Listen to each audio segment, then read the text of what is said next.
اعوذ باللہ السمیع العلیم العظیم الحفیظ بوجہ الکریم وسلطانہ القدیم من الرجس الخبیث المخبث الشیطان اللعین الرجیم وقبیلہ ونفخہ ونفسہ وہمزہ بسم اللہ الرحمن الرحیم۔ تمام نبیوں کے سردار حضرت محمد صلی اللہ علیہ وآلہ وسلم اور تمام مذاہب کے سردار دین اسلام کے پیروکاروں، سلام علیکم، طبتم، برکتیں آپ پر اور رحمتیں آپ پر۔ حاضر رحمت میں ربی، آج گفتگو جو ہے وہ ہماری 10 کم 100 پہ پہنچ گئی، اور یہ میں سمجھ رہا ہوں کہ اللہ تعالیٰ کا بڑا احسان ہے ہمارے اوپر۔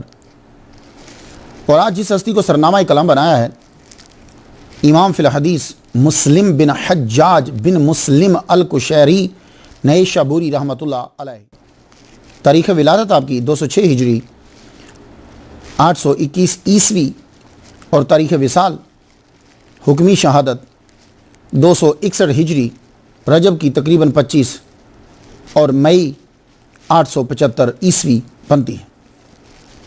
تمام آئمہ کے سردار امام ابو حنیفہ رحمۃ اللہ علیہ کے وصال سے 56 سال بعد پیدا ہوئے، 56 ایئرز، اور آج 2015 میں آپ کو دنیا سے گئے ہوئے 1140 شمسی سال تقریباً ہو چکے ہیں۔ آپ کا مزار مبارک موجودہ ملک ایران کہ صوبہ نیشاپور کے ایک قصبہ نصر آباد کے اندر ہے۔ کوئی اتنا زیادہ بڑا مزار تو نہیں، لیکن قبر آپ کی پکی ہے اور بلند ہے۔ تصوف کے اندر شریعت کا جاننا ضروری ہوتا ہے، اور شریعت شارع نے حدیث مبارکہ کی صورت میں ہم تک پہنچا دی ہے۔ اور شریعت کا علم آپ کو تبھی آئے گا جب آپ کو حدیث مبارکہ آتی ہوں گی، اور حدیث مبارکہ صحیح ہیں یا نہیں صحیح، اس کے لیے کام جو آسان کر گئے ہمارے لیے وہ امام بخاری اور امام بخاری رحمۃ اللہ علیہ کے شاگرد امام مسلم بن حجاج بن مسلم القشیری رحمۃ اللہ علیہ ہیں۔ اس لیے امام بخاری رحمۃ اللہ علیہ کے بعد میں نے امام مسلم رحمۃ اللہ علیہ کا ذکر کیا۔ امام شافعی رحمۃ اللہ علیہ فرماتے ہیں، اگر عالم دین ولی نہیں ہے تو پھر کوئی بھی ولی نہیں ہے، کیونکہ اللہ تعالیٰ جاہل کو اپنا دوست نہیں بناتا۔ اور یہ یاد رکھیے گا، جسے وہ اپنا دوست بنا لیتا ہے پھر اسے جاہل رہنے نہیں دیتا۔ تو یہ لوگ جو تھے، ہم جب بیان کرتے ہیں تو ہم یہ سمجھتے ہیں کہ شاید ولی کامل ہماری نظر میں ایک خاص کچھ، ایک خانقاہ، ایک کمرہ، ایک جگہ، ایک خاص ہم نے ایک تصور بنایا ہو۔ نہیں، ایسا نہیں۔ یہ جو محدثین ہیں، اور خاص طور پر محدثین کے جو امام ہیں، یہ اپنے زہد میں، عمل میں، تقوی میں، اخلاقیات کے اندر یہ اعلیٰ درجے کے اوپر فائز تھے کہ اولیاء کرام جو ہیں وہ ان کی پیروی کرتے ہیں۔ یہ بات یاد رکھیے۔ اس لیے کوئی یہ نہ سمجھے کہ امام بخاری تصوف میں داخل نہیں ہیں، امام مسلم یہ صوفیاء میں داخل نہیں ہیں۔ یہ جنہوں نے کتابیں لکھی ہیں حدیث کی، یہ صوفیاء، یہ پہلے صوفی بنے، پھر اللہ تعالیٰ نے ان کے اوپر کرم فرمایا۔ یہ بات، اور اولیاء کرام سے بھی زیادہ محفوظ فرمایا اللہ تعالیٰ نے ان کو۔ یہ اولیاء کے اندر بھی بڑے اعلیٰ مقام کے اوپر جو ہیں وہ فائز ہیں۔ کوئی نبی، کوئی ولی، کوئی جن، کوئی پری اللہ کے برابر نہیں ہے۔ اللہ واحد حقیقی ہے۔ جو اللہ تعالیٰ کا شریک ٹھہرائے وہ مشرک ہے، اور جو اللہ تعالیٰ کے حبیب کی تعظیم نہ کرے وہ کافر ہے۔ اللہ تعالیٰ ہمیں دونوں سے محفوظ فرمائے۔ عظیم چین کے ساتھ عظیم میسج جو انبیاء اور اولیاء صوفیاء میں مشترکہ رہا، سماعت کیجئے۔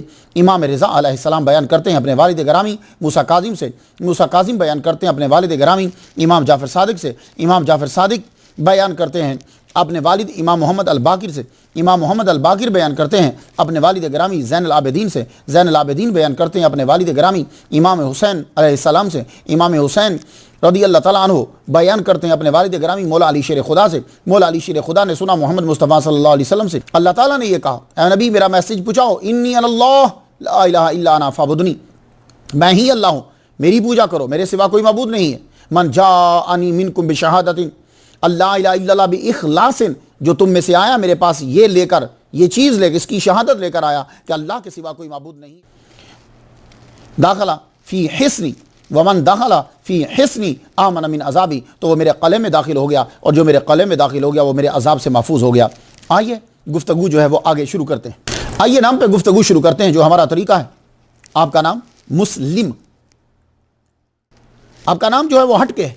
کچھ لوگ مسلمان ہوتے ہیں، آپ کا نام ہی مسلم ہے۔ مسلمان، مسلم کا معنی کیا ہوتا ہے؟ یہ ہے نا میں مسلمان ہوں، میں مسلمان ہوں، یہ مسلمان کون ہوتا ہے؟ تو دیکھیے مسلمان وہ ہے کہ جو دل و جان سے، جسم و روح سے اللہ کا حکم مانے، اسے کہتے ہیں مسلمان۔ دل و جان سے، جسم و روح سے اللہ تعالیٰ کے حکم کو مانے۔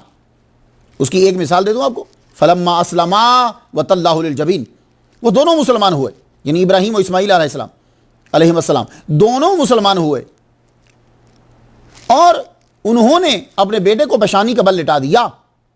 تو بس اسی کے اندر ہی اسلام کا مفہوم سمجھ میں آ جائے گا کہ وہ دونوں مسلمان تھے۔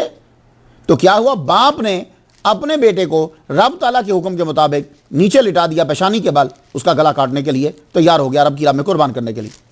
تو اس میں اسلام کا مفہوم سمجھ میں آ جائے گا۔ تو اسلام، مسلمان کون ہے کہ جو دل و جان سے، جسم و روح سے اللہ کا حکم مانے۔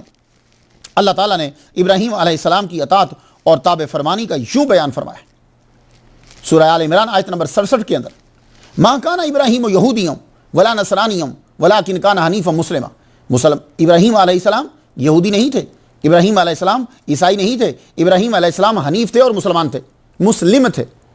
تو بس آپ نے اگر مسلمان کو دیکھنا ہو کہ مسلم کون ہوتا ہے تو ابراہیم علیہ السلام کی زندگی کو دیکھ لیجئے، آپ کو واضح اسلام کی تشریح کا بھی پتہ چل جائے گا، مسلمان ہوتا کون ہے یہ بھی پتہ چل جائے گا، اسلام کی ڈیفینیشن کا بھی پتہ چل جائے گا۔ تو آپ کا نام مسلم، تو نام کا بندے کے اوپر بڑا اثر ہوتا ہے، خاص طور پہ تب جب وہ دھیان دیتا ہے تو اس نام کا اس کے اوپر بڑا اثر ہوتا ہے۔ اس لیے اسلام میں وہ نام رکھا جاتا ہے کہ روحانی طور پر بھی اثر ہو اور اخلاقی طور پر بھی اس کے اوپر اثر پڑے، تو اچھا نام رکھا جاتا ہے۔ امام مسلم کا نام مسلم رکھا گیا، اس کی ایک وجہ تو یہ ہو سکتی ہے، آپ کے والد گرامی ماشاءاللہ زاہد و عابد، صوفی و متقی پرہیزگار، ایک وجہ تو یہ ہو سکتی ہے کہ بیٹے کا نام مسلم رکھو تاکہ ابراہیم علیہ السلام کو اللہ تعالیٰ نے مسلم کہا ہے تو اثر وہ پڑے۔ اور دوسری وجہ جو ہے وہ یہ کہ آپ کے دادا کا نام بھی مسلم ہے، اس لیے والد گرامی حجاج نے اپنے بیٹے کا نام اپنے ابا کے نام کے اوپر مسلم رکھ دیا، تو مسلم بن حجاج بن مسلم الکشیری۔ اب آ جائیے کشیری، یہ کشیری کیا ہے؟ کشیری یا نسبتی ہے، یہ کشیر اصل میں قبیلہ ہے اور یہ عرب کا قبیلہ ہے۔ یہ لوگ جو تھے عرب سے انہوں نے موو کرا، کب؟ خلفائے راشدین کے دور کے اندر ہی۔ موو کرنے کے بعد یہ لوگ جگہ جگہ رکے اور پھر آگے موو کرتے رہے، موو کرتے کرتے یہ خراساں میں پہنچ گئے۔ تو خراساں کے قرب و جوار کے اندر جو علاقے ہیں وہاں آ کر بنو کشیر رہنے لگے، اور یہی علاقے کچھ افغانستان کے اندر، کبھی رشیا کے اندر اور آج کل ایران کے اندر۔ تو خراساں اور ایران اس کا حصہ بنے وہ علاقے جہاں یہ آ کر رہتے تھے۔ نیشا پور بھی، اب نیشا پور کے پاس جو ہے وہ استوا ہے، استوا میں آ کر بھی بنو کشیر بہت سارے رہے۔ وہاں آ کر انہوں نے کیا کیا کہ کھیتی باڑی جو ہے وہ اپنا کام شروع کر دیا۔ کچھ لوگوں نے کھیتی باڑی کی، کچھ لوگوں نے تجارت شروع کر دی۔ تو بنو کشیر جو ہیں یہ عربی بولتے تھے، تو جب یہ آگے خراساں میں اور یہاں رہنے لگے پھر ان کی زبان جو ہے وہ فارسی ہو گئی۔ تو یہ عرب قبائل کی ایک شاخ ہے۔ آپ کے نام کے ساتھ نیشا پوری لگتا ہے، یہ نیشا پوری جو ہے یعنی نیشا پور کے رہنے والے، نیشا پور کے رہنے والے، عربی میں پے نہیں ہوتی، اس لیے پاکستان کو جب آپ عربی لکھیں گے تو الباکستان بولتے ہیں، کیوں؟ عربی میں پے نہیں ہے۔ تو نیشا پوری عربی جب بولتے ہیں تو نیسابوری بول دیتے ہیں کیونکہ پے نہیں ہے۔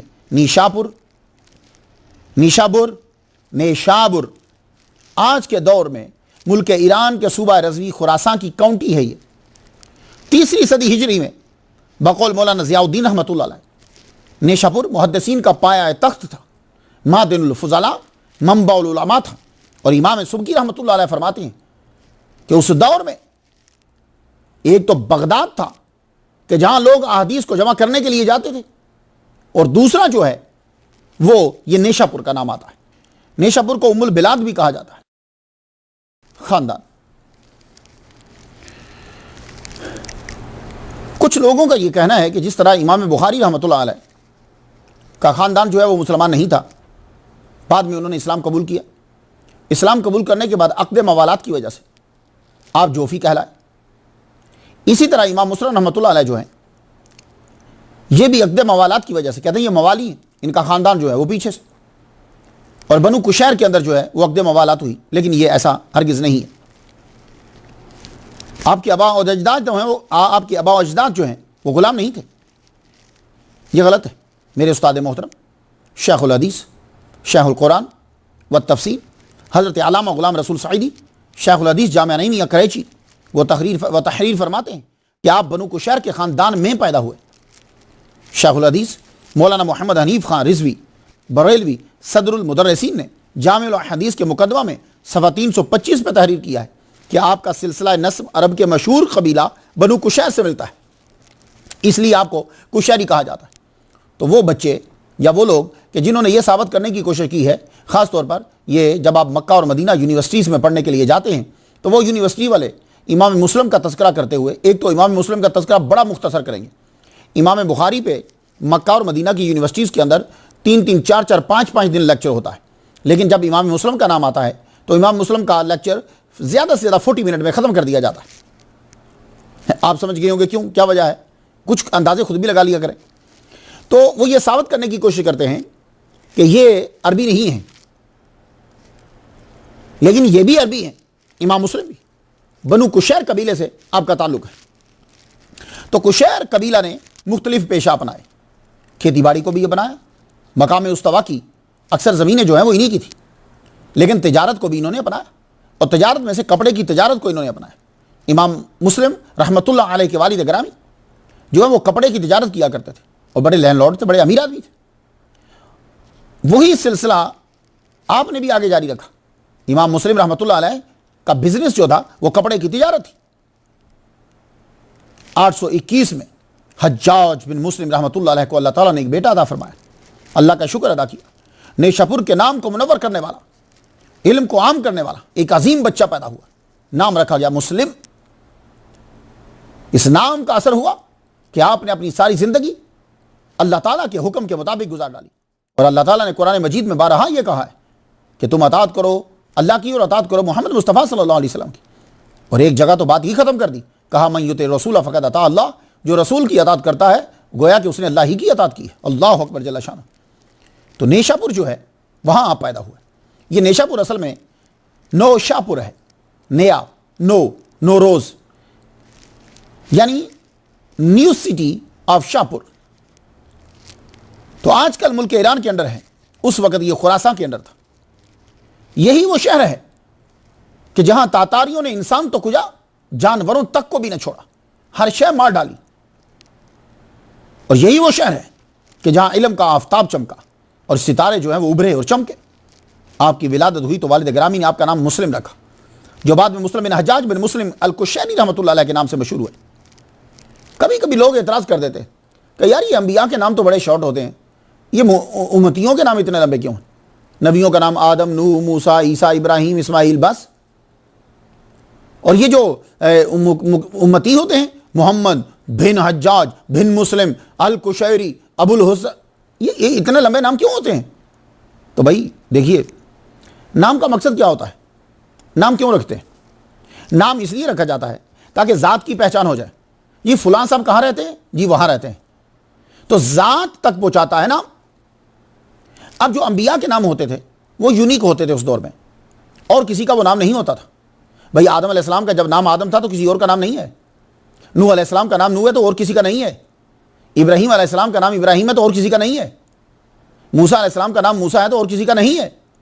تو ایک دم سے پہچان ہو جاتی تھی. لیکن ان کے جو امتی آئے، بعد میں آنے والے لوگ جو ہیں انہوں نے ان کے ناموں کو اپنایا. تو جب زیادہ لوگوں نے ایک ہی نام کو زیادہ رکھا تو پہچان مشکل ہو گئی. تو اب پھر عربی کیا کرتے تھے؟ عربیوں نے یہ سلسلہ جاری کیا کہ وہ یا تو کنیت رکھتے تھے، یا وہ بن باپ کا ذکر کر دیتے تھے ساتھ، یا وہ قبیلے کا ذکر کر دیتے تھے. اس سے کیا ہوتا تھا کہ شخصیت کی پہچان ہو جاتی تھی. عبداللہ تو کئی ہیں، تو کون سے عبداللہ؟ میری بات سمجھ رہے ہیں آپ؟ تو بھائی اسی طرح مسلم تو نام رکھ دیا. اب آپ بتائیے کہ صرف مسلم اگر بولیں تو کیسے پہچان ہوگی؟ ایک مسلم تو امام حسین کے بھی بھائی ہیں مسلم، اب اور ایک مسلم یہ ہیں کہ جنہوں نے مسلم شریف لکھی ہے، تو ایک اور مسلم ہے. تو بھائی کیسے فرق کریں گے؟ تو اب فرق جو کرنا ہے، واضح جو کرنا ہے، وہ 3 طرح سے ہوگا، یا بن لگا کر، یا کنیت لگا کر، یا قبیلہ لگا کر. تو مسلم بن عقیل پتہ چلا امام حسین کے جو کزن ہیں. مسلم بن حجاج پتہ چلا جنہوں نے مسلم شریف لکھی ہے. مسلم خولانی خراسانی تو یہ مسلم کے ساتھ آگے جو لگتا جاتا ہے تاکہ ذات کلیئر ہو جائے. تو اس لیے یہ مت اعتراض کیا کریں بھائی نبیوں کے نام تو بڑے مختصر ہوتے ہیں تو امتیوں کے نام بڑے لمبے لمبے چوڑے ہونے لگے. نہیں، ایسا ہرگز نہیں ہے. نام کا مقصد ہوتا ہے ذات کی پہچان. اب غوث الاعظم نام بولتے ساری پتہ چل جاتا ہے عبد القادر گیلانی رحمہ اللہ. قلندر، ولی شاہ قلندر، لال شہباز قلندر. تعلیم. تیسری صدی ہجری کے اندر جو شوق تھا وہ تھا علم الحدیث حاصل کرنے کا. لوگ اٹھتے تھے کہ ہم احادیث کو اکٹھا کریں، احادیث کو جمع کریں، نبی کے بیانات کو سیکھیں. یہ تیسری صدی کے اندر، دوسری صدی کے اینڈ میں، ویسے تو یہ شوق حضور کے ظاہری طور کے اندر بھی تھا، لیکن کتابیں بنانا اور جمع کرنا، اس کی جانچ پڑتال کرنا، جرح و تعدیل، یہ دوسری کے اینڈ اور تیسری میں اور چوتھی میں یہ بہت زور و شور کے ساتھ جو ہے وہ یہ سلسلہ رہا. کیوں؟ اس لیے کہ اللہ تعالیٰ اپنے نبی محمد مصطفیٰ صلی اللہ علیہ وآلہ وسلم کے فرامین کی حفاظت کرنا چاہتا تھا. اور بہت سے لوگوں نے کیا کیا تھا کہ اس کے اندر بہت سے لوگوں نے اپنی چیزیں ڈال دی تھی، اس کے اندر بہت سے لوگوں نے موضوع حدیثیں بنا دی تھی. تو اللہ تعالیٰ نے ایسے آدمی بھیج دیے، 20 آدمی ایسے بھیجے کہ جو چھوٹی سے چھوٹی غلطی کو بھی، چھوٹی سے چھوٹی مسٹیک کو، ڈیفیکٹ کو بھی فوراً جانچ لیتے تھے کہ اس حدیث کے اندر کس آدمی نے کہاں جو ہے وہ غلطی کر دی ہے، کون سی حدیث جو ہے وہ صحیح ہے، کون سی حدیث جو ہے وہ صحیح نہیں ہے.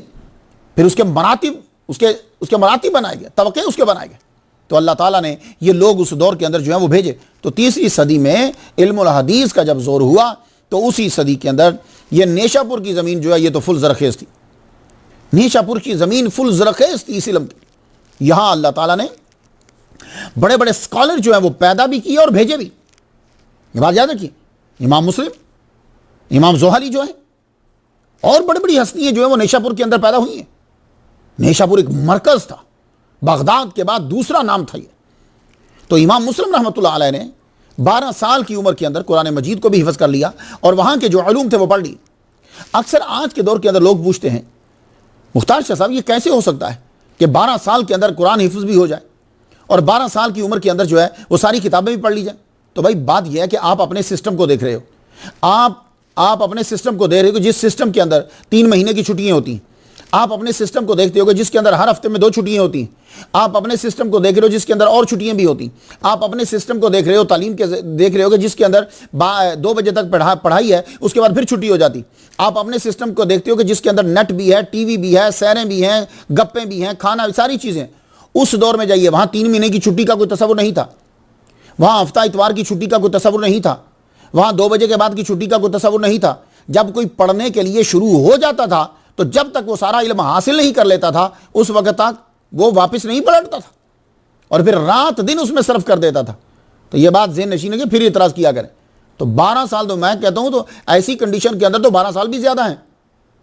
تو 12 سال کے اندر آپ نے قرآن مجید بھی حفظ کرا اور ساری کتابیں جو ہیں وہ پڑھ ڈالی. 833 عیسوی میں آپ نے اس دور کے عظیم علم کو سیکھنا شروع کر دیا اور سماعت کرنا شروع کی. وہ عظیم علم کیا تھا؟ وہ حدیث مبارکہ. وہ عظیم علم کیا تھا؟ علم العلل. وہ عظیم علم کیا تھا؟ وہ اسماء الرجال. یہ علوم. تو ہمارے لیے آج کے دور میں کیا ہوتا ہے کہ ہمارا وقت جو صرف ہو جاتا ہے وہ زیادہ تر عربی کو سیکھنے میں صرف ہو جاتا ہے. وہ لوگ چونکہ عرب قبیلے کے اندر ہی پیدا ہوتے تھے تو عربی تو ان کی مادری زبان ہے یا فادر کی زبان ہے، وہ عربی تو ان کو آتی ہے. اب وہ ان کے سال بچ گئے. اب اس کے بعد تو صرف چیزوں کو یاد کرنا ہے بس.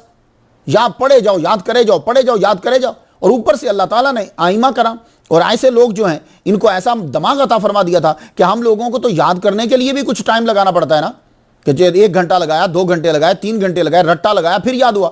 ان لوگوں نے ادھر سنا ادھر یاد ہو گیا. تو بس یہ ایسے ہی ہے کہ جیسے کسی مشین کے اندر چیز ڈالتے جا رہے ہو، نہ مشین بند ہو رہی ہے نہ چیز ڈالنے والا بند ہو رہا ہے. تو یہی آئمہ کا حال تھا کہ نہ تو سنانے والے ختم ہو رہے ہیں اور نہ یاد کرنے والے، سننے والے جو ہیں وہ بند کر رہے ہیں. تو بس حدیثیں جاتی جا رہی ہیں، یہ یاد کرتے جا رہے ہیں. اللہ اکبر جل شان. آپ کے اساتذہ میں سے اب آپ نے جب علم حاصل کرنا شروع کیا تو امام مسلم فرماتے کہ میں جب کسی استاد کا ارادہ کرتا کہ میں ان سے سیکھوں تو میں سب سے پہلے استخارہ کرتا کہ اللہ میری رہنمائی فرما کہ میں کس سے علم حاصل کروں. کیوں؟ اس لیے کہ آپ جس سے چیز لے رہے ہو یہ بھی دیکھو وہ آدمی کون ہے. علم جو ہے وہ نظروں سے آتا ہے، علم جو ہے یہ نور ہے. تو یہ دیکھا کرو کہ تم حاصل کس سے کر رہے ہو. تو آپ کیا کرتے کہ آپ استخارہ کرتے.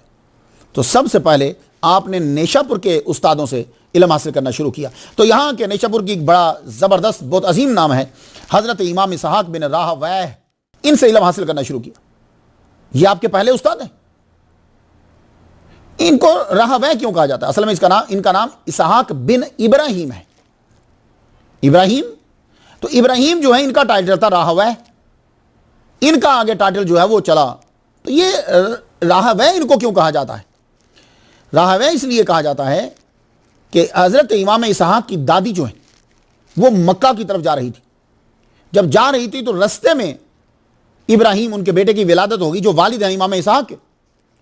تو رستے میں جب ولادت ہوئی تو آپ کا نام پڑ گیا Rahwayh, found in the road, آپ کا نام یہ پڑ گیا. تو وہ اصل میں آپ کے والد گرامی کے ساتھ تھا راہویہ، ابراہیم راہویہ. تو یہ اصل میں پھر ان کے ساتھ مشہور ہو گیا حضرت اسحاق ابن راہویہ. یہ امام مسلم سے 43 سال بڑے تھے، 43 ایئرز پہلے جو ہیں وہ ان سے پیدا ہوئے، بڑے تھے ان سے. تو یہ امام مسلم شاگرد ہیں اسحاق ابن راہویہ کے. یہ شاگرد ہیں فضیل بن عیاض رحمۃ اللہ علیہ کے. یہ مکہ کے مجاور تھے، بہت بڑے صوفی اور زاہد. اور فضیل بن عیاض رحمۃ اللہ علیہ یہ شاگرد ہیں حضرت امام اعظم ابو حنیفہ نعمان بن ثابت رحمۃ اللہ علیہ. تو پتہ چلا کہ امام مسلم بھی اصل میں امام اعظم کے ہی شاگرد ہیں. بیچ میں 2 واسطے ہوئے تو آپ پردادا استاد کہہ سکتے ہیں. دوسرے استاد پھر استخارہ کیا.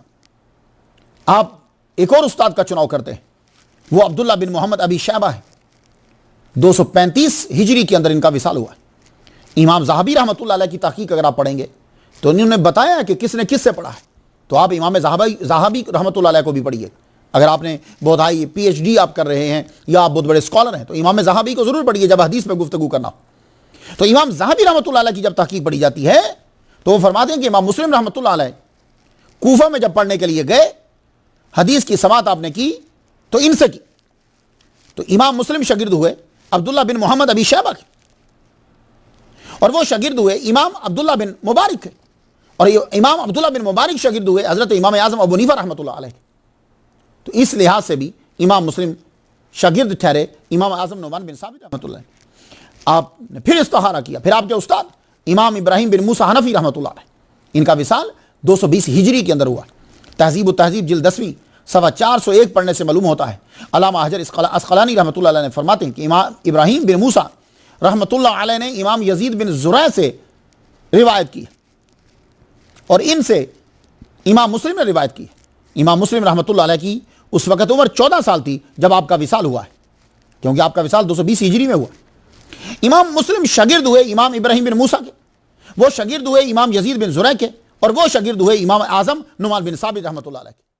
آپ یہ ذرا دیکھتے جائیے گا، اکثر لوگ احادیث پڑھ لیتے ہیں، یہ نہیں جانتے کہ بخاری اور مسلم کے بڑے بڑے جو استاد ہیں وہ سب کے سب شاگرد ہیں امام اعظم نعمان بن ثابت رحمۃ اللہ علیہ کے شاگردوں کے. یہ بات آپ لوگوں نے یاد رکھنا ہے، بس میں یہ آپ کو بتلانا چاہتا ہوں. اسی لیے آپ دیکھیے گا کہ زیادہ غوث، اغواس، اقطاب، اولیاء کرام جو ہیں وہ حنفی ہیں، امام اعظم نعمان بن ثابت رحمۃ اللہ علیہ کے فالوورز ہیں. اس کا مطلب یہ نہیں ہے کہ باقی مسالک کے اندر اقطاب غوث نہیں ہیں، ان میں بھی ہیں لیکن زیادہ ان کے اندر ہے. تو امام مسلم رحمۃ اللہ علیہ کے پاس بھی جو علم ہے وہ امام اعظم نعمان بن ثابت جو اولیاء اور صوفیاء کے بادشاہ ہیں ان کا ہے، ان کے پاس بھی فیض. اب پھر ان کا استخارہ، پھر استخارے میں جو آپ کو استاد جس طرف آپ بڑے اور اشارہ ہوا کہ ٹھیک ہے بناؤ استاد، امام عمر بن زرارہ نیشابوری رحمۃ اللہ علیہ. تہذیب و تہذیب جلد 8ویں صفحہ 31 پڑھنے سے معلوم ہوتا ہے کہ ان سے امام مسلم رحمۃ اللہ نے حدیث سماعت کی ہے.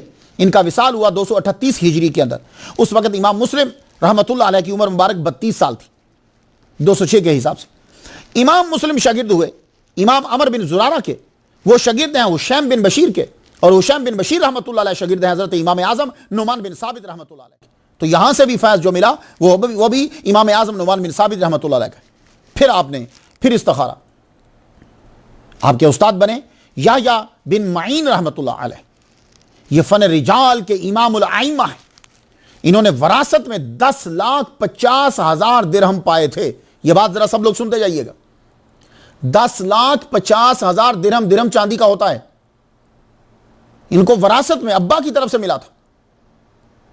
تو کیا کیا انہوں نے 10,50,000 درہم سے کیا کیا؟ چاہتے تو روزانہ بھی لٹاتے رہتے تو عیاشی کی زندگی گزارتے، لیکن آپ سن کر حیران ہو جائیں گے، انہوں نے 10,50,000 سارے کا سارا محمد مصطفیٰ صلی اللہ علیہ وآلہ وسلم کی حدیث کی اشاعت کے لیے، حدیث کو سیکھنے کے لیے، اس کو لکھنے کے لیے، پیغام کو آگے پہنچانے کے لیے آپ نے سارا کچھ صرف کر ڈالا، اور حالت آپ کی یہ ہو گئی، خطیب بغدادی کے نزدیک تاریخ بغداد میں حالت آپ کی یہ ہو گئی کہ ٹوٹا ہوا جوتا بھی آپ کے پاؤں میں نہیں تھا۔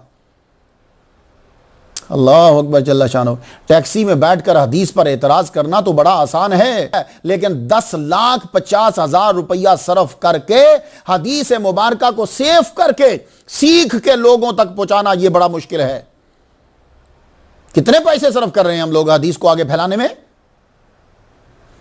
تو یحییٰ بن معین رحمۃ اللہ علیہ آپ کا وصال 233 ہجری میں ہوا، اس وقت امام مسلم رحمۃ اللہ کی مبارک 27 سال تھی۔ تو امام مسلم شاگرد ہیں امام یحییٰ بن معین رحمۃ اللہ علیہ کے، امام یحییٰ بن معین رحمۃ اللہ شاگرد ہیں امام وقی کے، امام وقی رحمۃ اللہ علیہ شاگرد ہیں حضرت امام اعظم نعمان بن ثابت رحمۃ اللہ علیہ، ابو حنیفہ رحمۃ اللہ علیہ۔ اس لحاظ سے بھی آپ کے پاس جو فیض ہے وہ امام اعظم کا ہے۔ پھر آپ نے استخارہ کیا کہ ایک اور بڑے استاد، یہ میں ان اساتذہ کا ذکر کر رہا ہوں کہ جن اساتذہ نے آپ کو امام مسلم بنایا ہے، جن سے آپ نے علم سیکھا تو آج مسلم ہو رہی ہے، میں ان اساتذہ کا ذکر کر رہا ہوں، تو باقی تو آپ خود بھی اندازہ لگا سکتے ہو۔ محمود بن غیلان رحمۃ اللہ علیہ، ان کا وصال 239 ہجری میں ہوا، اس وقت امام مسلم رحمۃ اللہ علیہ کی عمر مبارک 33 سال تھی۔ تہذیب الکمال جلد 27ویں صفحہ 307 اگر آپ پڑھیں تو یہاں یہ آپ کو معلوم ہو جائے گا کہ ابو داؤد کے علاوہ باقی پانچوں نے ان سے روایت کیا ہے، اور امام مسلم شاگرد ہوئے امام محمود بن غیلان رحمۃ اللہ علیہ کے، یہ شاگرد ہوئے امام عبدالرزاق رحمۃ اللہ علیہ کے، امام عبدالرزاق رحمۃ اللہ شاگرد ہوئے امام اعظم ابو حنیفہ نعمان بن ثابت رحمۃ اللہ علیہ۔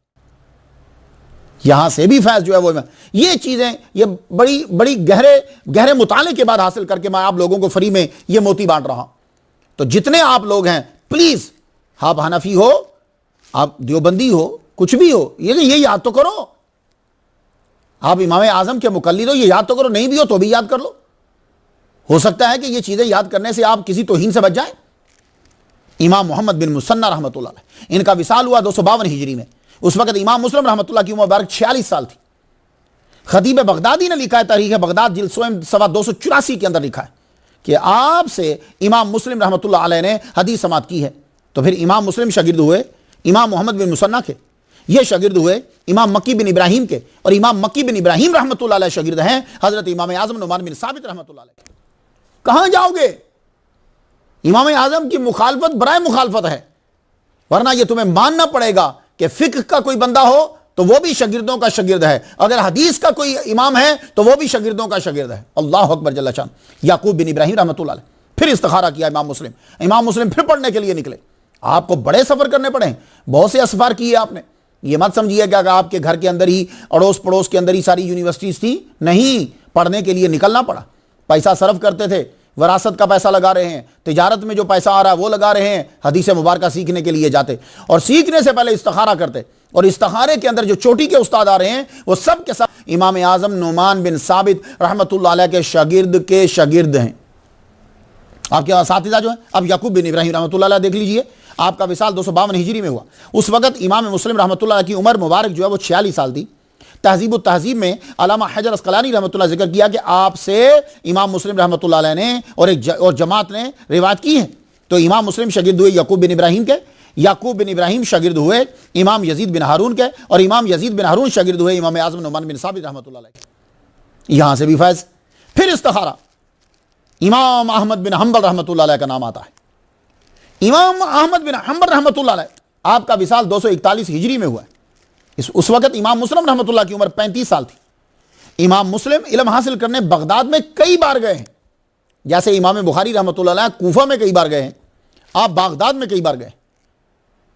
تو امام مسلم رحمۃ اللہ علیہ نے زیادہ تر جو علم حاصل کرا ہے، آپ بڑے امام احمد بن حنبل رحمۃ اللہ علیہ سے علم حاصل کرا۔ تو امام مسلم شاگرد امام احمد بن حنبل کے، امام احمد بن حنبل شاگرد امام شافعی رحمۃ اللہ کے، امام شافعی رحمۃ اللہ شاگرد امام محمد رحمۃ اللہ کے، امام محمد رحمۃ اللہ علیہ شاگرد ہوئے امام اعظم نعمان بن ثابت رحمۃ اللہ علیہ کے۔ ایک اور چین بتا دوں میں آپ کو، امام مسلم شاگرد ہوئے امام احمد بن حنبل کے، امام احمد بن حنبل جو ہیں وہ شاگرد ہوئے حفص بن غیاث نخعی کے، اور وہ شاگرد ہیں حضرت امام اعظم نعمان بن ثابت رحمۃ اللہ علیہ کے. لو اس لحاظ سے بھی آپ ان کے شاگرد ہوئے. امام اعظم پردادا استاد لگے. اب آ جائیے امام بخاری رحمۃ اللہ علیہ. امام بخاری رحمۃ اللہ علیہ کو بھی جو استاد بنایا آپ نے استخارہ کیا. یہی وجہ تھی کہ امام مسلم رحمۃ اللہ علیہ جب پڑھنے کے لیے جاتے تو استخارہ کرتے. جب استخارہ میں یس آ جاتا پھر آپ اس استاد کو پکڑ لیتے. پھر کچھ بھی ہو جاتا ساری دنیا چھوڑ دیتی, امام مسلم رحمۃ اللہ اپنے استاد کو نہیں پھر چھوڑ دیتے. علم اسی طرح ہی حاصل ہوتا ہے. امام بخاری رحمۃ اللہ علیہ کا وصال 256 ہجری میں ہوا. اس وقت امام مسلم رحمۃ اللہ علیہ کی عمر جو ہے وہ 56 سال تھی جب ان کا وصال ہوا. امام بخاری رحمۃ اللہ علیہ 250 ہجری میں نیشا پور کے اندر آئے. 250 ہجری میں نیشا پور میں آئے. امام مسلم رحمۃ اللہ علیہ نے پہلے استخارہ کیا. استخارے میں آیا ٹھیک ہے آپ ان کو استاد بناؤ. اب امام مسلم آئے. امام مسلم جب آئے تو آتے ہی آپ نے ان کی پیشانی کو چوما یہاں, پھر ان کے ہاتھوں کو بوسہ دیا اور آگے اظہار کیا. آپ نے فرمایا, اور یہ تمام کتابوں کے اندر ہے, کوئی بھی کتاب نکال لیجئے, ہر کتاب کے اندر یہ بات ضرور نقل ہے کہ امام مسلم رحمۃ اللہ نے یہ کہا کہ اے استادوں کے استاد مجھے اجازت دو کہ میں آپ کے پاؤں چوم لوں.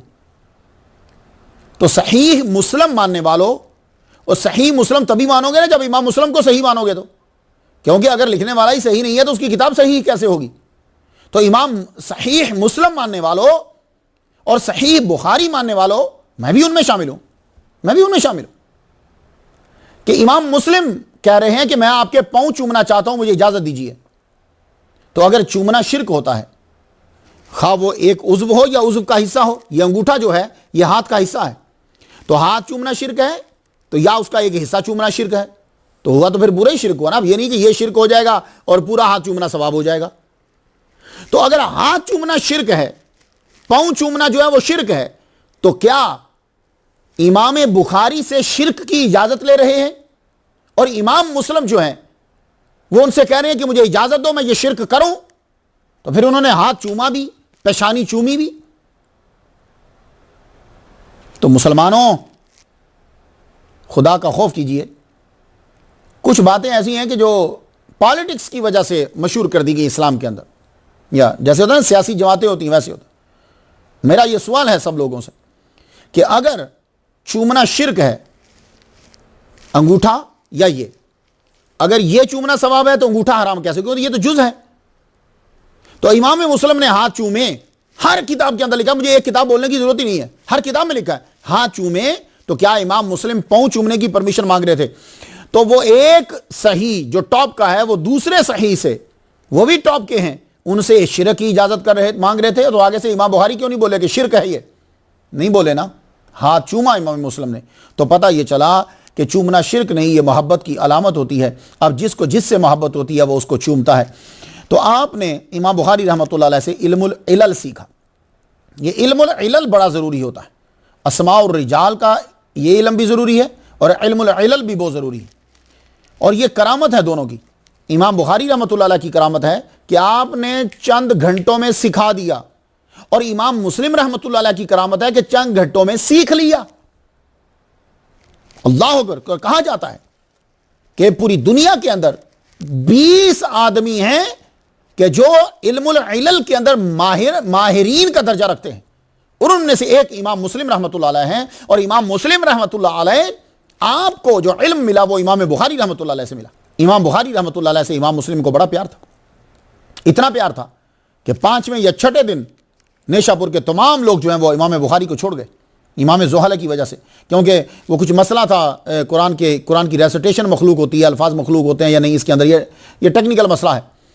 سب چھوڑ گئے, لیکن امام مسلم جو ہے امام بخاری رحمۃ اللہ علیہ کے درس میں بیٹھے رہے, اور آپ نے اینڈ تک ان کا ساتھ جو ہے وہ نہیں چھوڑا. تو اب میں آپ کو بتا دوں, امام مسلم شاگرد ہوئے امام بخاری کے.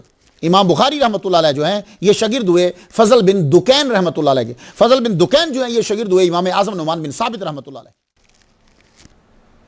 امام مسلم رحمۃ اللہ علیہ نے تو امام مسلم رحمۃ اللہ علیہ نے بڑی محبت سے علم پڑھا, اتنا علم پڑھا کہ ہر استاد کو آپ کی تعریف کرنی پڑی. آپ کے استاد اسحاق بن منصور رحمۃ اللہ علیہ نے ایک مرتبہ امام مسلم رحمۃ اللہ کو حدیث لکھتے ہوئے دیکھا تو فرمایا, ہم اس وقت تک خیر سے محروم نہیں رہ سکتے, نہ ہوں گے جب تک ہمارے درمیان مسلم بن حجاج موجود ہے.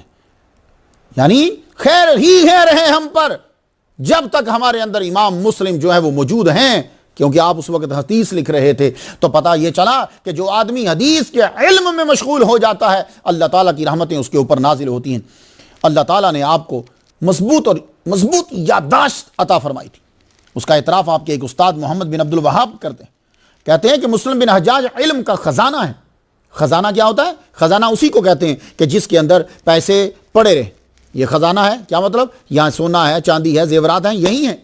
تو آپ کا مضبوط یادداشت، یعنی جو چیز سیکھتے ہیں وہ آپ کے حافظے کے اندر محفوظ رہتی ہے، اور کہا کہ ان میں خیر کے سوا کچھ نہیں پایا۔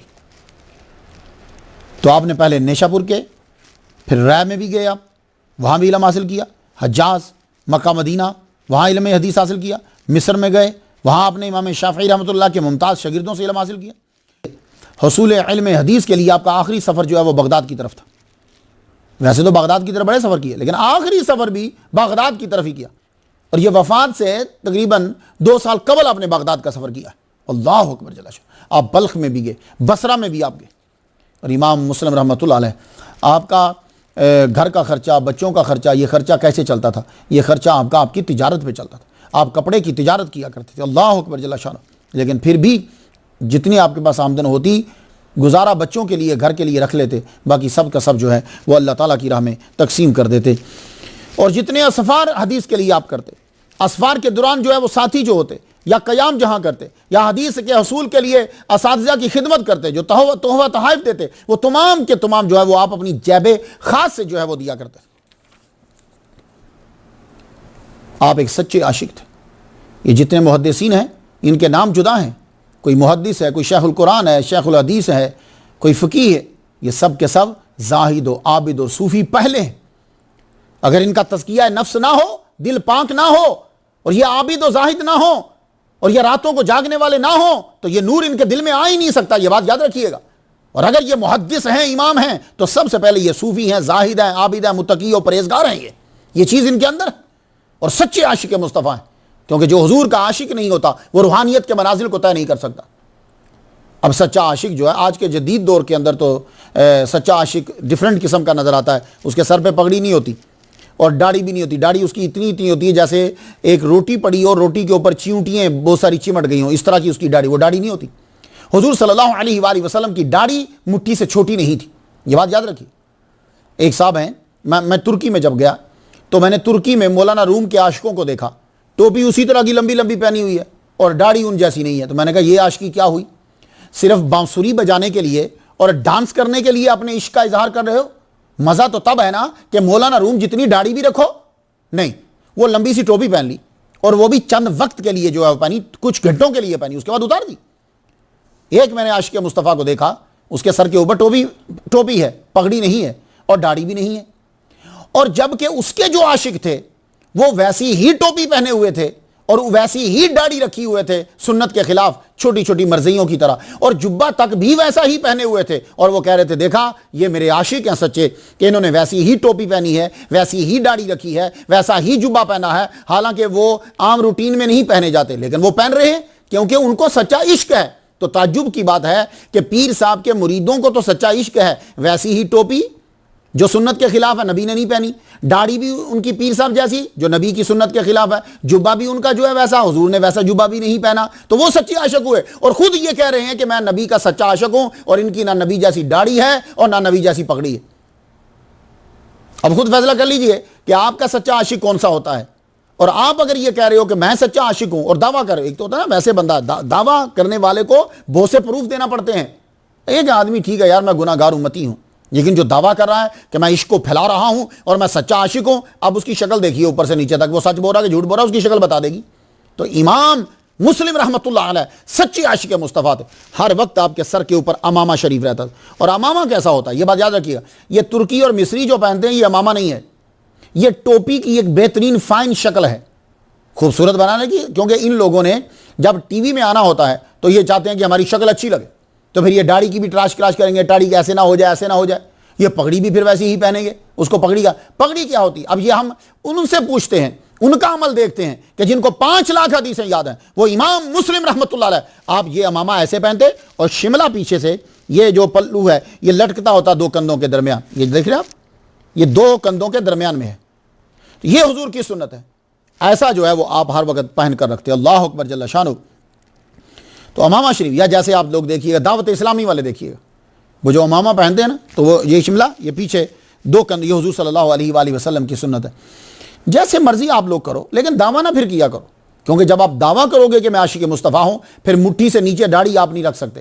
اگر آپ دعویٰ کرتے ہو کہ میں عشق رکھتا ہوں نبی کا، پھر آپ کو سر پہ امامہ رکھنا پڑے گا. دعویٰ نہ کرو، ویسے ٹھیک ہے جہاں دوسرے چل رہے ہیں چلتے چلے جاؤ. تو امام مسلم رحمۃ اللہ علیہ نے اپنی زندگی جو ہے جو علم حاصل کیا، تو آپ کا من چاہا کہ میرے آنے کے بعد بھی لوگ جو ہیں وہ اس کو حاصل کریں اور اسے سیکھیں. پھر آپ نے کتابیں لکھی. آپ نے چونکہ خود کتابیں لکھی ہیں، کتابیں لکھنے کے 2 طریقے ہوتے ہیں. ایک تو یہ طریقہ ہوتا ہے کہ آپ خود لکھیں. اب جب میں ہوں، یہ میں خود لکھتا ہوں، 3 دفعہ لکھتا ہوں، پھر آپ کے سامنے تقریر کرتا ہوں میں، تو مجھے بہت ٹائم لگ جاتا ہے. ایک ہوتا ہے کہ گروپ ہوتا ہے. امیر آدمی جو ہوتا ہے، بڑے بڑے علامہ جو امیر مولوی ہیں، وہ کیا کرتے ہیں، ان کا گروپ ہوتا ہے، وہ پیمنٹ کرتے ہیں، جتنے طے ہو جاتے ہیں پیسے، ترجمہ کرنے والوں کو بھی پیمنٹ کرتے ہیں، لکھنے والوں کو بھی پیمنٹ کرتے ہیں، تھوڑا سا دیکھ لیتے ہیں، باقی وہ پوری ٹیم بیٹھ کر لکھ رہی ہوتی ہے. وہ بڑا ایزی ہوتا ہے، اس میں کوئی اتنا نہیں، بس صرف بتانا ہوتا ہے یہ کرو یہ کرو. وہ سب لوگ بیچارے کتابیں ڈھونڈ ڈھونڈ کے لگے ہوتے ہیں. تو وہ کتابیں آپ جتنی مرضی لکھ لو. یہ چونکہ لوگ کتابیں خود لکھتے تھے، فتاوا بھی دینا ہوتے تھے، نمازیں بھی پڑھنی ہیں، تقریریں بھی کرنی ہیں، بچوں کو بھی پڑھانا ہے، کتابیں خود لکھنی ہیں، تو ان کی کتابیں 21-22 اور یہ بھی وہ کتابیں ہیں کہ اس کے برابر میں کوئی کتاب نہیں. اس کے ہر پیج پر آگے پھر تفصیلیں لکھی گئی. آپ کی کتابیں تقریباً 21 ہمیں ملتی ہیں. الجامع الالباب، کتاب و اوہام المحدثین، کتاب و سوالات امام حنبل، کتاب و طبقات، کتاب الوحدان، مشاہ ثوری، المسند الصحابہ، المسند امام مالک، المسند الکبیر، کتاب العلل، مشاہ امام مالک، حضرت عمر بن شعیب، کتاب اولاد صحابہ، الجامع الصحیح. یہ آپ کی سب سے مشہور کتاب ہوئی الجامع الصحیح. مسلم شریف جسے آپ کہتے ہیں، اصلی نام الجامع الصحیح ہے. الجامع کسے کہتے ہیں؟ اب جو کتابوں کے نام بھی رکھے گئے، دیکھیے محدثین نے کتنی محنت کری، کتابوں کے جو نام بھی رکھے، اس کتاب کی بھی اس نام کے اندر بھی ایک خاص چیز ہے، الجامع. اب ہر حدیث کی کتاب جامع نہیں ہے، تو جامع کون سی ہوگی؟ جس کے اندر 8 چیزوں کو موضوع بنایا گیا ہو، سیر کو، احکام کو، آداب کو، تفسیر کو، عقائد کو، فتن کو، اشراط کو، مناقب کو، ان کو موضوع بنایا گیا، اسے کہیں گے الجامع. الجامع بخاری، الجامع صحیح للبخاری، اور الجامع صحیح امام مسلم. تو یہ جو ہیں یہ الجامع ہیں. کیوں؟ اس کے اندر 8. لیکن کچھ لوگ کہتے ہیں کہ مسلم شریف کو الجامع نہیں کہہ سکتے. کیوں؟ کہ یہ جو 8واں ہے نا تفسیر کا موضوع جو ہے، وہ آپ نے کوئی زیادہ ڈیٹیل سے بیان نہیں کیا. تو بھائی یہ بات نہیں ہے کہ صرف یہ ہے کہ اس کے اندر بیان ہو، یہ ضروری نہیں کہ ایک پورا پارا بیان کیا گیا ہو، یہ ضروری نہیں. تو آپ نے شروع میں مقدمہ میں بیان کیا ہے، تو جب بیان کر دیا تو آپ نے کہا اب دوبارہ آگے جا کے کیا بیان کرنا. میں یہ چاہتا ہوں کہ مختصر، مقررات زیادہ نہ ہوں، مختصر سے مختصر ہو. تو آپ نے پھر سے اسے بیان نہیں کیا. یہی اعتراض اگر ہو تو پھر یہ جہاں حضرت سفیان ثوری رحمۃ اللہ علیہ اور حضرت سفیان بن عیینہ رحمۃ اللہ کی جو جامع ہیں دونوں کی بڑی مشہور ہیں، لیکن اس کے اندر بھی تفسیر اتنی زیادہ نہیں ہے. تو الصحیح، یہ الصحیح کیا ہوتا ہے؟ دیکھیے ویسے تو ہماری زبان جو بھی پروننسیشن اڈاپٹ کر لیتی ہے اگلے کو سمجھ آ جاتی ہے، کیونکہ کون سا ہم عربی بول رہے ہیں، لیکن یہ اصل صحیح نہیں ہے. کہتے ہیں صحیح بخاری، صحیح مسلم، یہ صحیح نہیں ہے. صحیح 2 ہاں ہیں اس کے اندر. تو صحیح مسلم، صحیح بخاری، تو یہ 2 ہاں ہیں اس کے اندر. تو صحیح کسے کہتے ہیں؟ یہ بھی دیکھ لیجیے.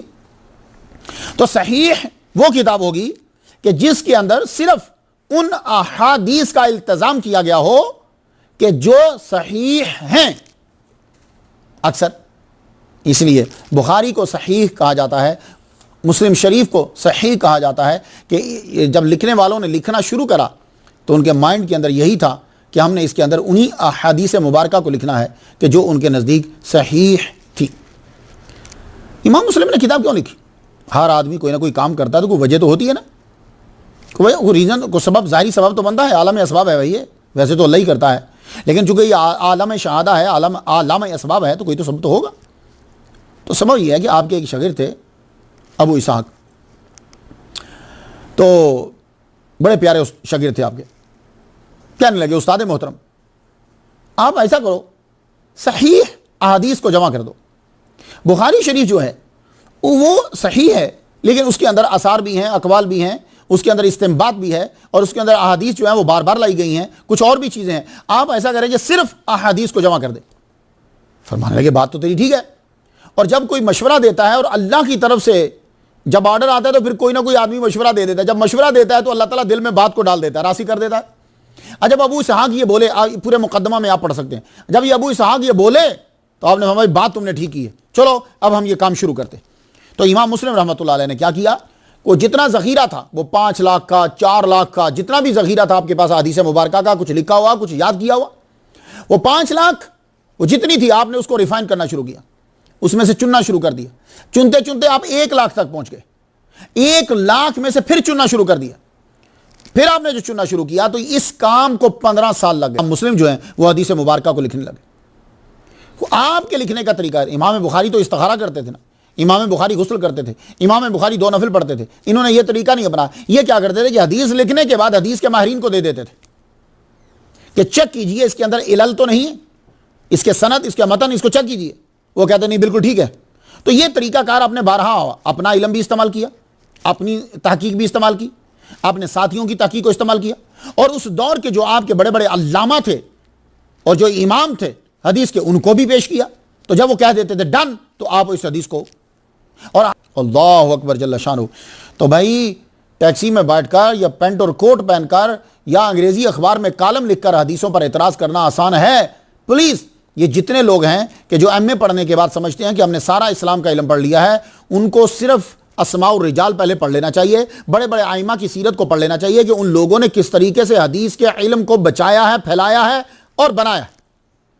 پھر بات واضح ہو جائے گی. امام مسلم امام بخاری کی طرح مجتہد تھے. واحد امام مسلم ہے کہ جن کا مرتبہ اتنا بلند ہے کہ امام بخاری کے علاوہ کوئی نہیں وہاں پہنچ سکتا. یہ بات یاد رکھیے. بس اگر آپ نے گفتگو کرنی ہے امام مسلم کی تو پھر امام بخاری کے ساتھ کیجیے. باقی کوئی نیچے والا، اوپر نہیں، نیچے والا کوئی ایسا نہیں ہے کہ جو ان کے برابر جو ہے وہ پہنچ سکتا ہے. بخاری و مسلم دونوں صحیح ہیں. کچھ کا خیال ہے کہ مسلم شریف افضل ہے، کچھ کا خیال ہے کہ بخاری شریف جو ہے وہ افضل ہے. جیسے نیشا پور کے جو محدثین ہیں، علماء ہیں، ایک حافظ ابو علی نیشا پوری ہیں، کہتے ہیں کہ ما تحت عدیم السماء اصح من کتاب مسلم فی علم الحدیث. آسمان کے نیچے صحیح مسلم سے زیادہ کوئی بھی کتاب جو ہے وہ صحیح نہیں ہے. امام دارقطنی کے ایک ہم عصر ہیں مسلم بن قاسم قرطبی، کہتے ہیں کہ امام مسلم کی کتاب کی مثل کوئی کتاب نہیں. امام عبد الرحمن نسائی نے فرمایا کہ امام مسلم کی صحیح امام بخاری کی صحیح سے عمدہ ہے. اب میری یہ کہہ سن لیجیے، کیونکہ ان لوگوں نے جو یہ جملے کہے ہیں ان کی نظر میں کچھ چیز ہوگی. جیسا کہ امام شافعی رحمۃ اللہ علیہ نے فرمایا تھا موطا امام مالک کے بارے میں کہ اس سے بڑھ کر کوئی کتاب نہیں ہے. اس دور میں کوئی اور کتاب تھی ہی نہیں، ان کے سامنے اور کوئی کتاب ہی نہیں تھی، اور کتاب تھی بھی ہی. تو میرا نقطہ نظر جو ہے وہ یہ ہے کہ قرآن مجید کے بعد جو درجہ ہے وہ صحیح حدیث کا ہے. وہ کسی جگہ میں بھی ہو، وہ بخاری میں ہے، مسلم میں، ابو داؤد میں ہے، ترمذی ہے، نسائی میں ہے، ابن ماجہ میں ہے، دارمی میں ہے، کسی میں مجموع الزوائد کے اندر ہے، وہ تہذیب و تہذیب، کسی جگہ بھی ہے، وہ بیان کی گئی ہے یا بیان نہیں کی گئی، صحاح ستہ میں ہے یا صحاح سبعہ میں ہے، کہیں بھی ہے، صحیح حدیث جو ہے وہ افضل ہے. وہ کسی بھی کتاب میں ہو، وہ جس کتاب میں ہے وہ کتاب افضل. صحیح حدیث جس نے یاد کی ہیں وہ انسان افضل، جس کتاب میں زیادہ لکھی گئی ہیں وہ افضل، اور جس قلم سے لکھی گئی ہیں وہ قلم افضل. تو صحیح احادیث جو ہے، اب یہ مسئلہ، اب دیکھیے کچھ لوگوں نے کہا کہ بخاری شریف میں جو کچھ ہے وہ صحیح ہے. تو بھائی بخاری شریف میں تو صرف 4000 ہیں. اب جس نے کہہ دیا کہ صرف مسلم شریف میں جو ہیں وہ صحیح ہیں تو مسلم شریف میں بھی 4000 ہی ہیں. اس کے علاوہ باقی جو کتابیں بچی 4، ان کے اندر بھی کتابیں احادیث مبارکہ تھوڑی تھوڑی ہیں. تو پھر نہ تو امام بخاری رحمۃ اللہ علیہ نے پوری لکھی، وہ 96,000 چھوڑ گئے، نہ ہی امام مسلم نے پوری لکھی، وہ بھی تقریباً اتنی ہی چھوڑ گئے، نہ ہی دوسرے لوگوں نے پوری لکھی. تو وہ ان کے مائنڈ کے اندر جو ایک سکیچ بنتا تھا اس کے مطابق وہ اپنی 5 لاکھ 4 لاکھ 6 لاکھ احادیث کے اندر سے نکال کے وہ اس کو لکھتے رہتے. بس فرق یہ ہے کہ ہر ایک محدث جو ہے وہ مخلص تھا. لوگوں کو موضوع احادیث سے بچانے کے لیے وہ جو حفاظتی اقدامات کر سکتے تھے اور حضور کا پیغام صحیح پہنچانے کی جتنی وہ کوشش کر سکتے تھے انہوں نے کر کے دکھائی اور کی. اس لیے وہ شرائط لگاتے تھے, وہ قیود, وہ باڑے, وہ چیزیں بناتے تھے. امام مسلم رحمۃ اللہ علیہ نے 15 سال لگا دیا اپنی کتاب مکمل کرنے.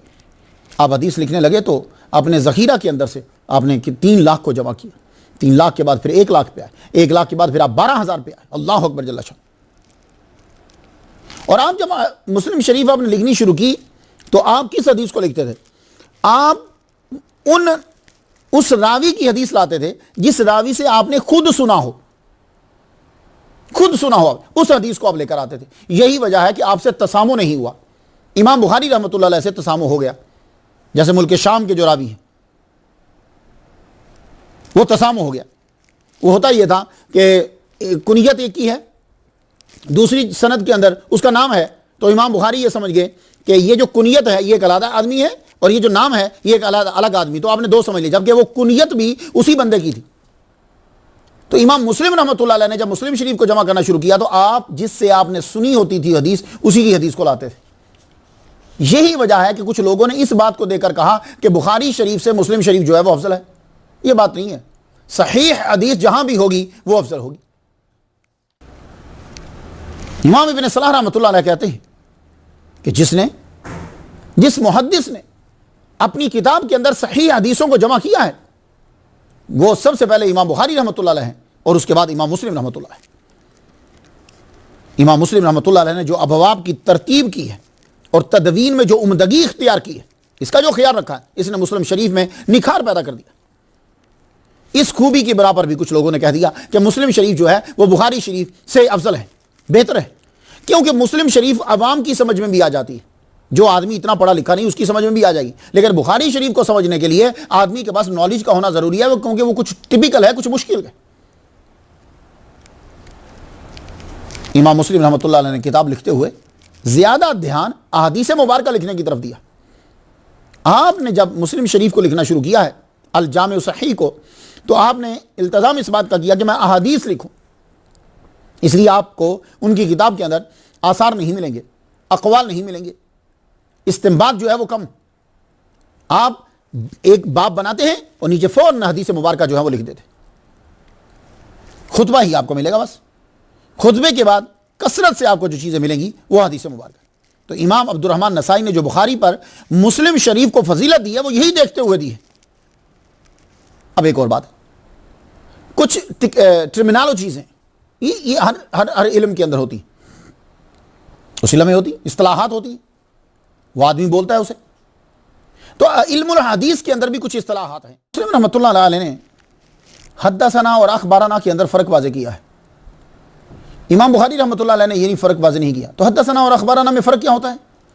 حدثنا جب استاد حدیث پڑھ رہا ہو اور شاگرد سن رہے ہو تو حدثنا ہوتا ہے, اور جب شاگرد پڑھ رہا ہو اور استاد سن رہا ہو تو کہتے ہیں کہ اخبارنا.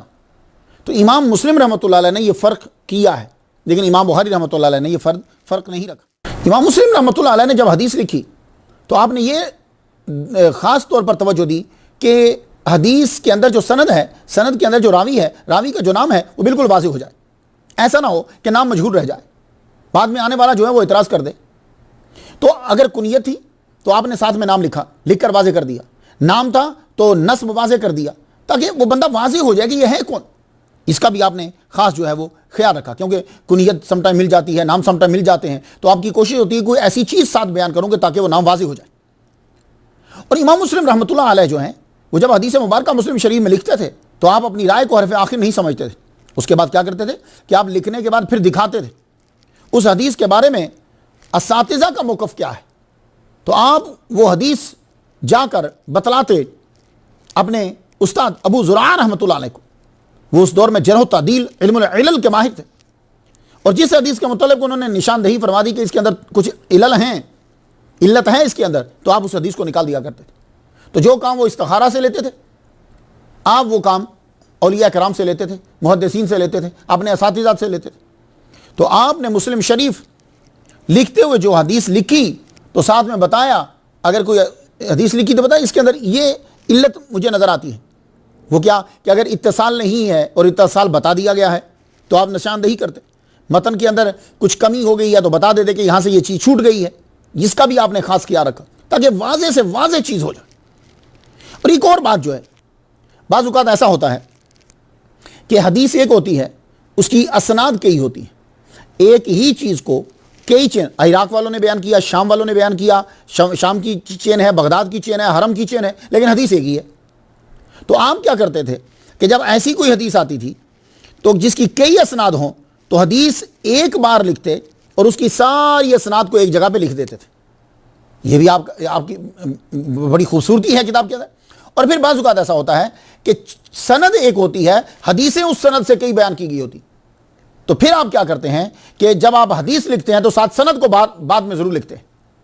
سند حدیث ایک سند سے کئی حدیثیں ہیں تو آپ ہر مرتبہ حدیث نقل کرتے ہوئے سند ساتھ ضرور لکھتے ہیں۔ جیسے میں آپ کو مثال دوں، اگر آپ مسلم شریف پڑھ رہے ہیں تو کتاب الطہارت پڑھیے گا، کتاب الطہارت کے اندر حدث اصغر کے بعد وضو کرنا ہے، یہاں حدیث جو ہے وہ اسی ایک سند سے، اسی سند سے پھر حدیث ہے استنشاق کے بارے میں، تو استنشاق کے اوپر بھی جب حدیث بیان کی تو اس سند کو جو ہے وہ آپ نے بیان کی۔ امام مسلم رحمۃ اللہ علیہ نے ابواب جو بنائے ہیں، بڑے خوبصورت ابواب بنائے ہیں، لیکن تراجم میں ابواب آپ نے نہیں بنائے، وہ بعد کے لوگوں نے بنائے۔ امام مسلم رحمۃ اللہ علیہ نے تعلیقات بہت کم بیان کی، یہ بھی ایک ٹرمینالوجی کی اصطلاح ہے حدیث کے اندر۔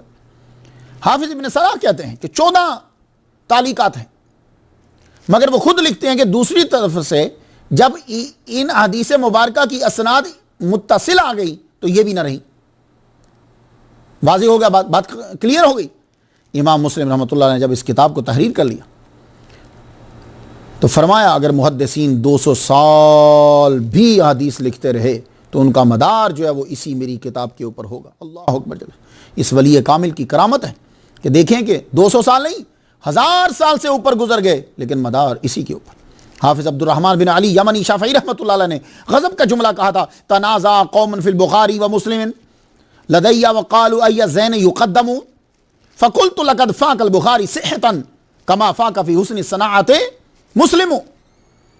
کہتے ہیں لوگ لڑتے ہیں، لوگ لڑائی جھگڑا کرتے ہیں کہ بخاری افضل ہے کہ مسلم افضل ہے، کون ہے ان دونوں میں افضل؟ تو میں یہ کہتا ہوں کہ لقد فاق البخاری صحتا، صحت کے لحاظ سے بخاری مرتبے میں ہے، اور حسن صناعت کے لحاظ سے مسلم جو ہے وہ فوقیت رکھتے ہیں۔ 615 حدیث امام بخاری رحمۃ اللہ علیہ نے ان لوگوں سے روایت کی ہیں کہ جن سے امام مسلم نے روایت نہیں کی، اور 434 حدیث ایسی ہیں امام مسلم نے جن سے روایت کی ہیں ان سے امام بخاری رحمۃ اللہ علیہ نے روایت جو ہے وہ نہیں کی۔ مسلم شریف کی مقبولیت کا اندازہ اس بات سے لگا لیجئے کہ بہت سے بڑے بڑے اسکالرز اور علامہ اور محدثین نے اس کی شرح جو ہیں وہ لکھی، اور یہ ضروری یہ نہیں کہ صرف شوافے نے لکھی یا حنابلہ نے نہیں لکھی یا حنفیوں نے نہیں لکھی، موالکہ نے نہیں لکھی، نہیں لکھی، مولا علی قاری رحمۃ اللہ علیہ نے لکھی، 4 بڑی جلدوں میں مسلم شریف کی شرح لکھی۔ شیخ شہاب الدین احمد بن محمد القسطلانی نے 8 جلدوں کے اندر مسلم شریف کی شرح لکھی، لیکن آدھی مسلم کی لکھی، آدھی رہ گئی۔ المنہاج فی شرح مسلم بن حجاج، یہ امام یحییٰ بن شرف نووی شافعی رحمۃ اللہ علیہ نے لکھی، اور فرماتے ہیں کہ اگر لوگوں کی کم ہمتی کا خیال نہ ہوتا تو میں 100 جلدوں میں مسلم شریف کی شرح لکھ دیتا۔ قاضی ایاز بن موسیٰ مالکی رحمۃ اللہ علیہ نے بھی شرح لکھی، اور میرے اس آج کی جدید دور میں جو لکھی گئی ہے، میرے استاد محترم، میرے والد گرامی کے بھی استاد ہیں، شیخ الحدیث شیخ القرآن و تفسیر حضرت علامہ غلام رسول سعیدی شیخ الحدیث جامع نعمیہ کراچی، انہوں نے شرح مسلم لکھی، کمال کی لکھ دی۔ آج کے دور کے جتنے جدید مسائل ہیں، میں یہ ریکمینڈ کروں گا سب لوگ جتنے ہو، آپ کے پاس ٹائم ہے، آپ کی عمر جو ہے 35-40 سال اوپر ہو چکی ہے، یا یہ ہوتا ہے جس سے ذرا ٹائم زیادہ مل جاتا ہے، آپ گھر کے اندر علامہ غلام رسول سعیدی ان کی جو ہے شرح مسلم رکھیں، آپ کو سارے نئے نئے مثال اس کے اندر جو ہیں، نئے نئے مسئلے جو ہیں اس پہ ڈسکس آپ نے کر کے اس کے اندر جو ہے وہ لکھ دیا۔ یہ آج کے جدید دور کی شرح۔ مسلم شریف، بخاری اور مسلم دونوں صحیح ہیں۔ مسلم شریف میں کتنی حدیث ہیں ہر ایک نے مختلف بتایا، کسی نے کہا 8000، کسی نے کہا 4000، کسی نے کہا 12000، کسی نے کہا 7275، تو مقرر نکال کے 4000 کہتے ہیں بچتی۔ مسلم شریف صحیح ہے۔ اب اس صحیح سے میں چند تبرک کے لیے آپ کو حدیثیں کچھ بتانا چاہتا ہوں آپ کو، اور خدا کے لیے ان حدیثوں کو یاد کر لیجئے تاکہ آپ کا ایمان جو ہے وہ مضبوط ہو جائے۔ آپ یہ نہ کہیں کہ آپ کے آباء و اجداد مسلمان نہیں تھے، بدعتی تھے۔ بخاری بھی صحیح، مسلم بھی صحیح، نہ بخاری میں پورا اسلام ہے نہ مسلم شریف میں پورا اسلام ہے. کچھ بخاری شریف نے کچھ کیا 96,000 انہوں نے چھوڑ دی, 96,000 انہوں نے بھی چھوڑ دی. تو اب ذرا اسی طرح آپ کو یہ حدیثیں صحیح کہیں سے ملتی جائیں گی. اب دیکھیے یہ حدیث مبارکہ مسلم شریف میں یہ حدیث ہے, حدیث نمبر 2028 ہے. یہ سب لوگ یاد کر لیجئے 2028 باب الصیام ہے, یعنی جس باب کے اندر روزوں کا بیان کیا ہے امام مسلم نے. عبداللہ بن معبد الزمانی یہ بیان کرتے ہیں ابی قتادہ انصاری رضی اللہ تعالیٰ عنہ سے ان رسول اللہ صلی اللہ علیہ وسلم سئل عن صوم الاثنین فقال فیہ ولدت وفیہ انزل علی. آپ سے اکثر لوگ پوچھتے ہیں نا کہ جناب آپ لوگ میلاد شریف کیوں مناتے ہو, حضور کا برتھ ڈے کیوں مناتے ہو؟ تو حضور کا برتھ ڈے حضور نے خود بنایا ہے. تو یہ کس کے اندر ہے؟ صحیح مسلم شریف کے اندر. تو بھائی اگر حدیث کو مانتے ہو تو اس کو کیوں نہیں مان رہے؟ یہ بھی تو ابھی صحیح ہے نا, دوسرے نمبر پہ, یا کسی نے کہا پہلے نمبر پہ ہے. تو حضور سے پوچھا گیا یا رسول اللہ آپ منڈے کو روزہ کیوں رکھتے ہیں؟ فرمایا کہ میں اس دن پیدا ہوا تھا. یہ نہیں کہا کہ اللہ ثواب دیتا ہے جنت ملتی ہے نا, میں اس دن پیدا ہوا تھا. کیا مطلب؟ میں شکرانے کے طور پہ رکھ رہا ہوں. تو اب شکرانے کے طور پہ جو بھی مرضی کریں آپ. حضور صلی اللہ علیہ وسلم روزہ رکھ کر اپنا دن بتلا رہے ہیں, کیونکہ اگر روزہ نہ رکھتے تو کسی کو پتہ ہی نہیں چلتا. تو اگر رمضان میں روزہ نہ رکھے تو پتہ چلتا ہے, رمضان کے علاوہ روزہ رکھیں تو پتہ چلتا ہے. تو اصل میں آپ نے اپنی ولادت کے دن کو اجاگر کرنا تھا, تو آپ نے روزہ رکھ کے لوگوں کو پتہ چلا کیوں روزہ. اور آج کے دن میں آپ روزہ رکھ رہو گے کسی کو کوئی پتہ نہیں چلے گا. ہاں جلوس نکالو گے تو پتہ چلے گا, جلسہ کرو گے تو پتہ چلے گا. تو مسلم شریف میں زبردست دلیل ہے آپ میلاد النبی کے منانے کی. دوسری سن لیجیے, اکثر لوگ کہتے ہیں کہ ہر چیز بدعت بدعت بدعت بدعت بدعت بدعت, اتنا رٹا لگا ہوتا ہے بدعت کہ اسی سلسلے میں وہ پوری دنیا بہہ جاتی ہے. تو مسلم شریف نے یہ بتا دیا کہ ہر چیز بدعت نہیں ہے. اب وہ حدیث نمبر 1017 ہے مسلم شریف. من سن فی الاسلام سنتا حسنتا فعمل بها بعده کتب له مثل اجر من عمل بها. جس نے اسلام کے اندر کوئی اچھی چیز پیدا کی, پھر سن لیجئے, ہر نئی چیز اگر حرام اور گمراہی ہے تو یہ کیا ہے؟ یہ مسلم شریف میں ہے نا, صحیح ہے نا, استخارہ کیا آپ نے, میری بات سمجھ رہے ہیں آپ. تو فرماتے ہیں کہ حضور نے کہا کہ جس نے اسلام کے اندر اچھی چیز کو پیدا کیا فعمل بها بعدہ, اس کے بعد اس پر عمل کیا گیا, تو ثواب دونوں کا برابر ہے. جس نے ایجاد کی تھی اور جو کر رہا تھا, ثواب دونوں کا برابر ہے. اب آپ اتنا بتا دیجئے کہ حضور صلی اللہ علیہ وآلہ وسلم کے ولادت کے دن کو منانا اچھا یا برا؟ حضور صلی اللہ علیہ وسلم کی ولادت کے دن آپ کے معجزات کو بیان کرنا اچھا یا برا؟ لوگوں کو کھانا کھلانا اچھا یا برا؟ تو حدیث کے اندر یہ حضور فرما رہے ہیں جو اچھی چیز پیدا کرے گا اسلام میں اس کو اجر ملے گا. ان لوگوں نے اپنی زندگی کی ہر سانس حضور صلی اللہ علیہ وسلم کے فرامین کو جانچنے اور پہنچانے کے لیے جو ہے وہ گزار دی. اللہ اکبر جل شانہ. امام مسلم رحمۃ اللہ علیہ نے پوری زندگی لگا, اور جو غلام اسی کام کے اندر اپنے آقا کی اطاعت کے اندر جان دے دے تو کہتے ہیں کہ یہ غلام کامیاب ہو گیا. خشوع و خضوع, آپ نے اکثر یہ لفظ سنا ہوگا. تو حدیث کے اندر خشوع و خضوع اگر میں نے کسی میں پایا ہے کمال درجے کا تو وہ امام مسلم ہے. آپ کی زندگی میں حدیث کے بارے میں خشوع و خضوع اتنا ہے کہ آپ کو دنیا و مافیا کی خبر ہی نہیں رہتی تھی کہ ارد گرد ہو کیا رہا. ایک مرتبہ کیا ہوا, مجلس مذاکرہ حدیث تھی, کسی نے کوئی حدیث پوچھی تو وہ آپ کی نظر سے نہیں گزری, یا ہو سکتا ہے کہ اس وقت آپ کے ذہن میں نہ ہو. اب وہاں سے اٹھے, فرمانے لگے اچھا میں اس حدیث کو دیکھتا ہوں. اب گھر آ گئے. گھر آتے ہی آپ نے اپنی بیوی سے یہ کہا, دیکھو میں کمرے میں جا رہا ہوں, میں عشاء کی نماز پڑھ لوں گا, میں کمرہ جب بند ہو جائے گا پھر کسی کو اندر نہیں آنا, تم آنا نہ کوئی اور آنا, جب تک کہ میں خود باہر نہ آ جاؤں. بیوی کہنے لگی اچھا ٹھیک ہے, میں یہ کھجوروں کا ٹوکرا آپ کے پاس رکھ رہی ہوں, اگر کبھی بھوک لگے تو اس میں سے لے کے لے لیجیے. اب میں کیا اس میں سے تھوڑی نکالوں یا کیا کروں؟ وہ قریب رکھ دیا. آپ نے حدیث کی کتاب اٹھائی اور حدیث جو ہے وہ ڈھونڈنے لگے. عشاء کی نماز پڑھ لی. اب عشاء کی نماز کے بعد جو حدیث ڈھونڈنے لگے. اب خشوع و خضوع کا کیا عالم ہے؟ خشوع و خضوع کا یہ عالم ہوتا ہے کہ انسان کو کچھ خبر ہی نہیں کہ کیا ہو رہا ہے. جیسے امام زین العابدین نماز پڑھتے تھے, آگ لگ گئی کچھ خبر نہیں, سانپ آگے ڈنگ مارا کچھ خبر نہیں ہے. تو یہ خشوع و خضوع ہوتا ہے کہ انسان کو باہر کی خبر ہی نہ ہو. لیکن میں حدیث کے علم میں دیکھ رہا ہوں امام مسلم رحمۃ اللہ علیہ کو, آپ حدیث ڈھونڈنے لگے, کتاب پڑھتے جاتے, حدیث پڑھتے جاتے, حدیث پڑھتے جاتے, کھجور اٹھاتے منہ میں ڈال لیتے, حدیث پڑھتے جاتے, کھجور اٹھاتے منہ میں ڈال لیتے, حدیث پڑھتے جا رہے ہیں, حدیث پڑھتے جا رہے ہیں. وہ پورا ٹوکرا صبح فجر تہجد کے وقت, فجر کے وقت وہ کیا ہوا کہ پورا ٹوکرا ختم ہو گیا. وہ کھجوروں کا ٹوکرا ختم ہو, حدیث آپ کو مل گئی. حدیث جب آپ کو ملی تو آپ کی باڈی کے اندر پوٹاشیم جو ہے وہ زیادہ ہو گیا. صبح کی ٹائم 100 گرام کھجور کے اندر پوٹاشیم 656 ملی گرام ہوتا ہے, تو آپ تو پورا ٹوکرا کھا گئے تھے. پوٹاشیم باڈی میں جب زیادہ ہو گیا اس کی وجہ سے جو ہے وہ آپ کی شہادت حکمی واقعہ ہو. اللہ اکبر جل شانہ. کسی کوئی نماز میں اتنا خشوع و خضوع کے ساتھ ہو کہ تیر لگنے سے شہید ہو جائے, کتنے اولیاء کرام ہیں کہ نماز کے لیے کھڑے ہوئے لوگوں نے ان کی گردنیں کاٹ دی. وہ خشوع و خضوع کمال کا ہے. یہ دیکھو میرے نبی کا سچا عاشق, حدیث کے اندر اتنا خشوع و خضوع تھا کہ آپ کو معلوم ہی نہیں ہوا, اور وہ پوٹاشیم باڈی میں جب بڑھ گیا تو آپ نے جان جو ہے وہ حدیث کے ڈھونڈنے میں ہی دے دی. تو 25 رجب شام کا وقت ہے. کیا ہوا, آپ کو پھر 261 ہجری میں آپ کو نیشا پور کے علاقہ نصر آباد میں دفنا دیا گیا. آپ کی قبر مبارک جو ہے وہ بلند اور پکی. یہ عظیم محدث ہیں کہ جنہوں نے زندگی بھی گزاری تو حدیث مبارکہ کو تلاش کرتے ہوئے, اور جب دنیا سے گئے تو تب بھی حدیث مبارکہ کو ہی تلاش کر رہے تھے. اس سے پکا اور سچا عاشق مصطفیٰ کون ہو سکتا ہے. آپ کی قبر مبارک کی اتنی برکت ہے کہ آپ کے جانے کے بعد بڑے بڑے محدثین جو ہیں وہ آ کر اپنے شاگردوں کو, قابل شاگردوں کو لا کر آپ کی قبر کے اوپر مسلم شریف پڑھا کرتے تھے, اور آپ سے فیض جو ہے وہ حاصل کیا کرتے. اس کو حافظ ابن صلاح نے ذکر کیا. ایسے بڑے بڑے محدثین آئے ہیں. ملک ایران کا صوبہ نیشا پور چونکہ ایران میں ہے, تو آپ چونکہ سنی تھے اس لیے لگتا ہے کہ آپ کا مزار جو ہے وہ زیادہ بڑا یا جیسے امام بخاری کا ہے ویسے بنایا نہیں گیا. اللہ تعالیٰ ان پر ہزاروں رحمتیں جو ہے وہ نازل فرمائے. میں ان کے لیے تو کافی دن سے فاتحہ پڑھ رہا ہوں اور دلائل الخیرات کا ثواب دے رہا ہوں. اللہ تعالیٰ سب قبول فرمائے. اجازت دیجیے. وآخر دعوانا الحمدللہ رب العالمین.